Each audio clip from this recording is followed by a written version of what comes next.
So ఏం plastic అమ్మది? Thermosetting plastic. ఇప్పుడు థర్మోసెట్టింగ్ ప్లాస్టిక్ అని దాన్ని మీరు ఎలా ఐడెంటిఫై చేస్తున్నారు? దాన్ని ఎట్లా టెస్ట్ చేస్తున్నాం? హీట్ ఓకే బర్న్ చేస్తున్నారు. బర్న్ చేసిన తర్వాత దాన్ని అది మండిందా? ప్లాస్టిక్ నార్మల్ రెగ్యులర్ ప్లాస్టిక్ లాగా మనం అంతకు ముందు ఒకసారి చేసినాం కదా, దానిలాగా మండుతుందా? మండట్లే, అవునా?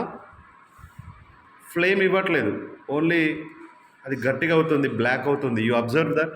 ఒకసారి అబ్జర్వ్ చేయండి. బ్లాక్ అయింది కదా, బ్లాక్ కలర్కి వచ్చింది చూడండి, గట్టిగా అవుతుంది, అవునా?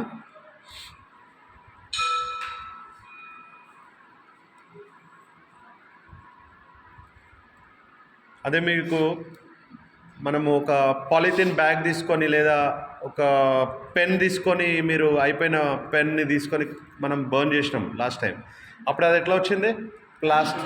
మొత్తం అది లిక్విడ్ అయిపోయింది, డ్రాప్స్గా పడుకుంటూ మండింది కదా. సో ఇదేమవుతుంది? డ్రాప్స్ పడట్లేదు, అది ఉన్నంతసేపు మండుతుంది, గట్టిగా అవుతుంది, స్టిఫ్గా అవుతుంది, అవునా? సో ఇట్లా మనము ప్లాస్టిక్స్ని ఫ్లేమ్ టెస్ట్ ద్వారా 2 టైప్స్గా డివైడ్ చేస్తాం. ఏంటి? Number 1 thermosetting plastics, number 2 thermoplastics. Okay, very good.